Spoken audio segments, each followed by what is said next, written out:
Hey, what's going on everyone? Zach D Productions here, and I'm here for an album review for you guys.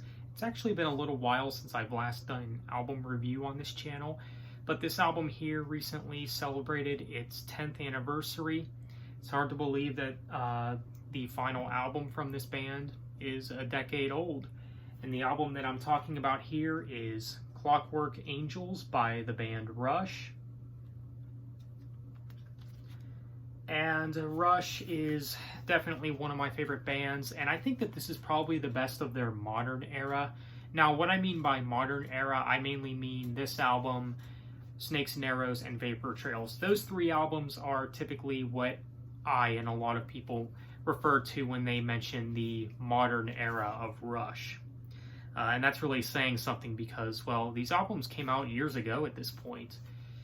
But yeah, I do think that this is the best of those three albums, and I do think that this is probably their best in a while. I think that this is probably Rush's best album since either Roll the Bones or Counterparts, either one of those albums. But yeah, this is a very good album. I mean, I wouldn't go as far to say that it's one of their best, but I do think it's a very strong album and, you know, a decent send-off album. It's a pretty good final bow for the band, I must say. And of course, rest in peace to Neil Peart. A really great drummer, probably one of the greatest drummers of all time. And his work is really good on this album especially. I mean, as well as the other musicians in the band. I mean, and I think that that's one of the things that make this the best of Rush's more modern work. This probably has the best songwriting and just, you know, the most interesting songs are probably from this album when it comes to this album, Snakes and Arrows, and Vapor Trails. Again, the most modern era of Rush, I would say. I think that this is an album that would be kind of accessible, maybe for those who maybe you're trying to get into prog rock, but you're already into progressive metal. And the reason I say that is because I think that this album here is probably the closest Rush has gotten to progressive metal. I mean, if you're into bands like Dream Theater or even Queensryche, I think you would probably like this album. Maybe if you're trying to get into the 70s work and maybe you have a hard time doing so, because I do understand that, well, a lot of 70s prog rock is not the most accessible, but this album here is pretty accessible. You know, if you want something that, you know, has pretty good production and, you know, accessibility and things like that, definitely check out this album. And then I think maybe once you give this album enough time, maybe then you'll go back and appreciate the previous work from Rush and then explore more in progressive rock.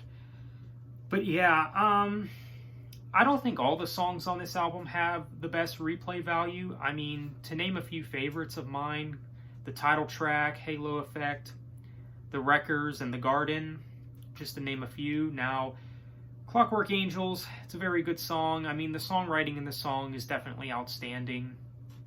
Definitely shows the talent in the musicians of this band. Same could be said for Halo Effect. A more heartfelt song, I think, that is definitely more on the melodic side. I think Geddy's vocals really do shine in the song especially. Really good stuff. The Wreckers, more of an upbeat song, I think. And it's definitely one of the highlights, and I know that this is a favorite for many people, and it actually might be my favorite song on the album, actually. I've always really enjoyed this song. And again, The Garden, which is the closing track, it's a decent way to close the album. Again, another song that definitely shows the talent in this band. Definitely more on the melodic side.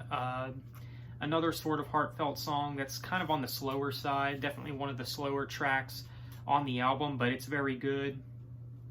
You got your acoustics, your piano, a lot of good stuff in that song, and yeah, pretty good song, I'd say. But yeah, those are some highlights for me. Now the other songs, they're good, but I don't really return to them that much. I mean, whenever I go to listen to Rush, it's not going to be from this album. The songs that I'm going to be listening to are, for the most part, are not going to be from this album. Typically, I'm going to, whenever I want to listen to Rush, I'm going to go to albums like Moving Pictures or Permanent Waves, 2112, or even Signals. But this is still a very good album for what it is, for sure. It's still very strong. So as a score, Clockwork Angels by Rush, what would I give this album? Probably an 8 out of 10. There's some very good songs on the album. There's a few tracks that do lack replay value, once again, but the album as a whole, very good, I'd say. So that's it for this review. Let me know what you guys think. Do you like this album? Have you heard this album? Feel free to let me know. Are you a Rush fan? Feel free to let me know. So on that note, thanks for watching. Have a nice day, and take care.